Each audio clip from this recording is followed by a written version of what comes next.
Olá, pessoal! Aqui é a professora Mara Alencar, dando continuidade ao conteúdo do capítulo 2. Então, vamos lá. Conjunto dos números racionais. O conjunto dos números racionais é constituído por números inteiros, são positivos e negativos, por números decimais, por dízimas periódicas compostas e simples e pelas frações, tá? Utilizamos esses números para representar quantidades e medidas. Os conjuntos dos números naturais e inteiros fazem parte do conjunto dos números racionais. Na reta numérica, podemos representar esse conjunto da seguinte forma. Observe na reta abaixo que, além dos números naturais, que são todos os números inteiros positivos, inclusive o zero, nós temos os inteiros, que são os positivos e negativos, temos frações, temos números decimais, temos dízimas, né? Para vocês compreenderem melhor a definição de números racionais e todas as possibilidades que essa definição e esse conjunto numérico envolve, é preciso lembrar da definição de números decimais, de frações e de dízimas periódicas. Acredito que todos saibam de que se trata, mas mesmo assim eu vou procurar relembrá-los. Abaixo está representado 3 conjuntos, 2 deles já estudados, tá? E o outro que representa o conjunto dos números racionais. Então, dando continuidade. Conjunto dos números naturais, representado pela letra N, formado pelos números positivos e o zero. Observe o conjunto N, tá? Que ele é representado 0, 1, 2, 3, 4, 5, 6 e assim por diante, tá? Então, todos os números inteiros positivo, inclusive o zero, tá? Ele faz parte do conjunto dos números naturais. Já o conjunto dos números inteiros, que é representado pela letra Z, é o conjunto formado pelos números positivos, negativos e o zero. Olha aí o conjunto Z. Menos 6, menos 5, menos 4, menos 3, menos 2, menos 1, 0, 1, 2, 3, 4, 5, 6 e assim por diante. Mais abaixo, eu tenho uma outra forma de representar esses conjuntos, tá? Mas no centro eu tenho os números inteiros positivos, incluindo o zero, que forma o conjunto dos números naturais. Em seguida, eu tenho um acréscimo, né, de números inteiros negativos, que juntando ao conjunto dos números naturais, eu vou obter o conjunto dos números inteiros, tá? E em seguida, eu tenho o conjunto com acréscimo de dízimas, de números decimais, positivos e negativos, de frações, que agregando, acrescentando aos 2 conjuntos que eu já tinha, eu componho o meu conjunto dos números racionais, tá? Que envolve os números naturais, os inteiros e também os números decimais, as frações e as dízimas. Notação e relação de inclusão. O conjunto dos números racionais é representado pelo símbolo Q. A relação de inclusão é estabelecida com os conjuntos dos números naturais, representado pela letra N, e pelos inteiros também, representado pela letra Z. Vamos ver um pouquinho como se dá essa relação de inclusão. N está contido em Z. Z está contido em Q e N também está contido em Z. Observe no diagrama ao lado como se dá essa relação de inclusão. Está bem claro, né, que no conjunto dos números racionais, além dele incluir os naturais, os inteiros, ele inclui também, acrescenta também as dízimas, as frações e os números decimais, tá? Tanto os positivos como os negativos. Conjunto dos números racionais. é formado por todos os números que podem ser escritos na forma de fração. É representado pela letra Q. Vamos ver agora alguns exemplos. No caso aqui, 3/5 negativo, quando eu divido 3 por 5, eu obtenho um valor de 6/10 negativos, tá?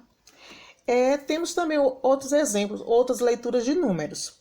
Por exemplo, eu posso ler 1/10, 52 centésimos, 218 milésimos, 1 inteiro e 54 centésimos, 2 inteiros e 367 milésimos. Então, tem várias formas de leitura de números, dependendo da divisão que é feita, tá?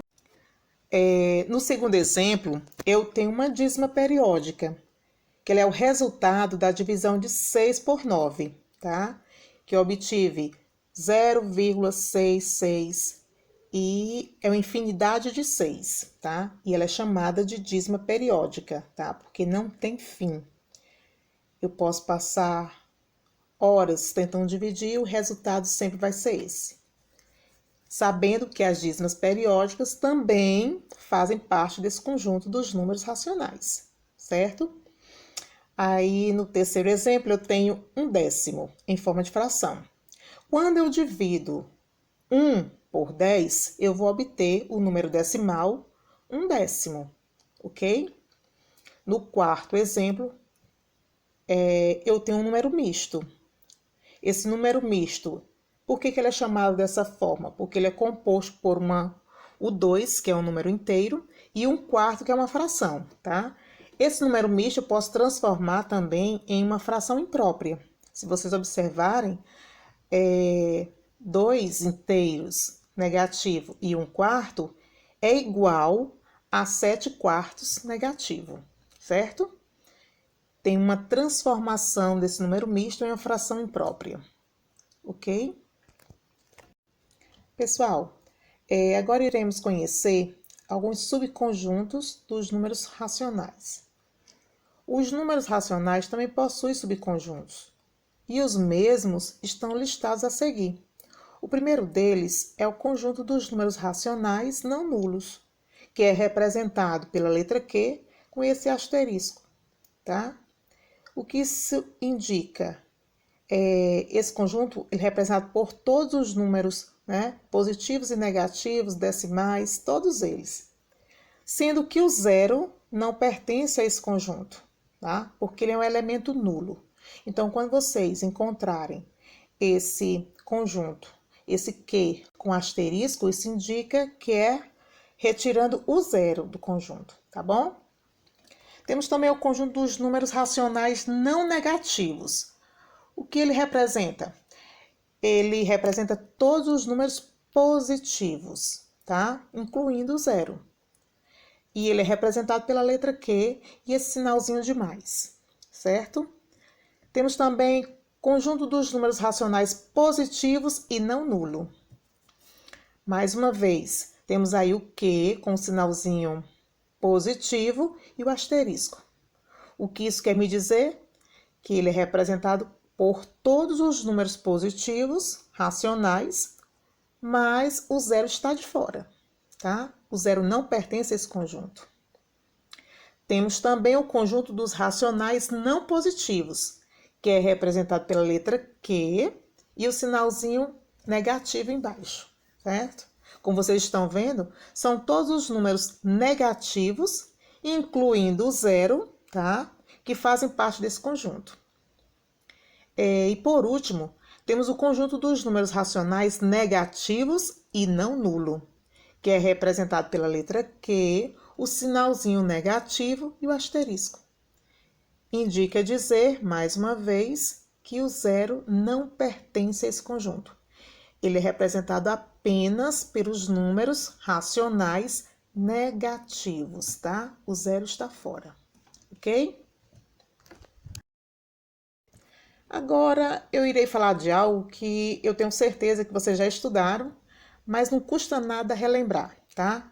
Que é módulo ou valor absoluto de um número racional, certo? Da mesma forma que aprendemos a calcular o módulo de números inteiros, Faremos o mesmo para os números racionais. O que seria isso, professora? Observem, o módulo de um número positivo ou negativo é sempre positivo, tá? E o módulo de zero é sempre zero. Temos aqui ao lado alguns exemplos. Vocês têm aí, ó, 3/4, tá? No módulo. Retirando esses 3/4 negativo, ele vai ficar positivo, certo? Temos também uma dízima, né? Negativa. Quando eu retiro do módulo, ela vai ficar positiva. E assim por diante, pessoal. No caso dos 5 meios, retirando, ele já era positivo e permanece positivo. No caso do número decimal, 56 centésimos, negativo. Quando eu retiro do módulo, ele fica positivo. No caso do número misto, tá? 5 inteiros negativo e 2 sétimos, retiro, também fica positivo. Mas vocês poderiam até me perguntar o porquê que todo número, quando retirado do módulo, ele fica positivo. E eu responderia para vocês o seguinte, né? Que o módulo ou valor absoluto de um número qualquer, está associado ao conceito de distância desse número até a sua origem, que no caso aqui é a distância para o número 0, tá? Então, sabendo disso, né, que a gente sabe que distância é uma medida que não pode ser jamais negativa, eu posso dizer que o módulo de um número é sempre maior ou igual a 0, ok? Dando continuidade, vamos ver agora o que seria o oposto ou simétrico de um número racional. Números opostos são aqueles números que se encontram à mesma distância do zero, porém em lados opostos, quer dizer, sinais diferentes, tá? Observem na reta, vocês têm números inteiros, positivos e negativos, onde eu dou destaque ao 4 negativo e ao 4 positivo. Ambos têm a mesma distância até chegar ao zero, certo? Mas seus sinais são diferentes, tá? Mais abaixo eu tenho alguns exemplos. No caso, 3/4 negativo, quem seria o seu oposto ou seu simétrico? Seria 3/4 positivo. Eu tenho também 2 inteiros e 3 décimos positivos, tá? E tenho também 2 inteiros e 3 décimos negativos, que são opostos. Mais um exemplo, 2 sétimos positivos, tá? E 2 sétimos negativo, também são opostos ou simétricos, ok?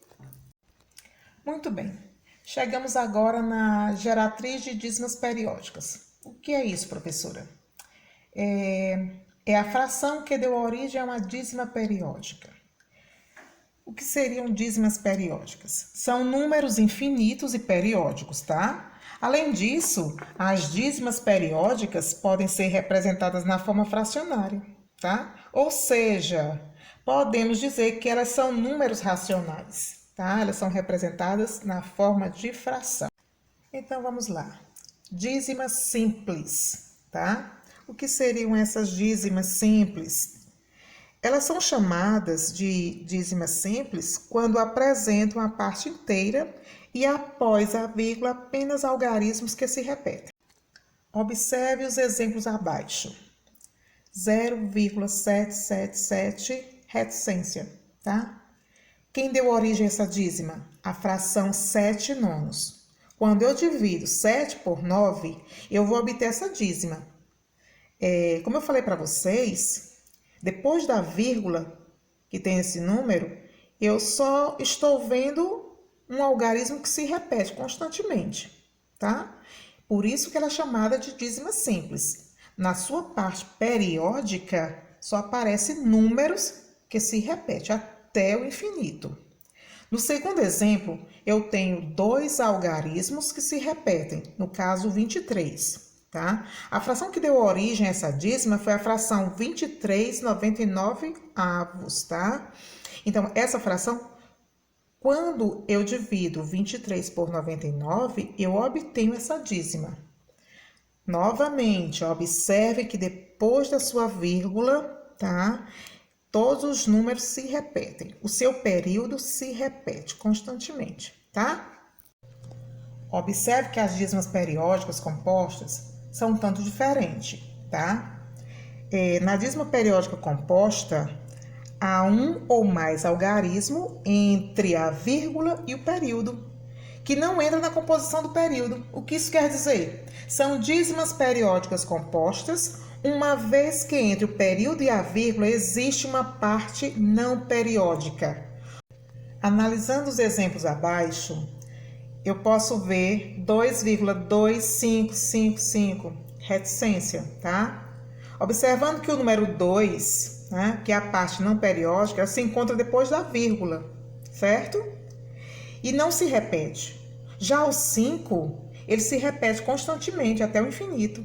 Então, observe, pessoal, que esse 2, que eu costumo chamar de intruso, é a parte não periódica. Por isso que ela se torna uma dízima periódica composta. Essa dízima, ela é composta tanto por esse intruso como a parte periódica, ok? No segundo exemplo, eu tenho 0,1268, certo?